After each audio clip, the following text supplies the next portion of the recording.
Kia ora ana, ko Ezekiel tōku ingoa. Today, I'm gonna make a rose made from the Kikau.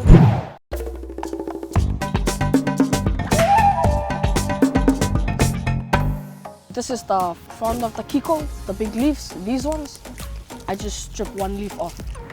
So if you're in New Zealand and there's no Kikau around, you can just use paper and cut it into like a form of a Kikau. There's two parts to this thing. There's the spine and there's the leaf itself. So what you have to do is you have to strip the spine off and it'll look like this. So you just strip it maybe to like finger length and you take the spine off. You just twist it around and pull it off. And how you start the rose is the leaf is split into two parts. So what you do, you just have to fold it over.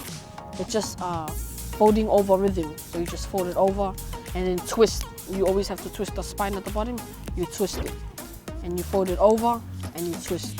Fold it over, twist, and you just have to keep on twisting it.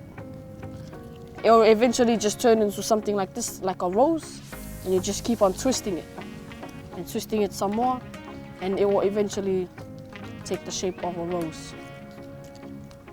This is the spine. You just keep on folding it around the spine and twisting the bottom. When you get to the thin parts, you grab a piece of string, raffia, or over here we use the kirio, the bark of the hibiscus, and you just get it, put it to the side,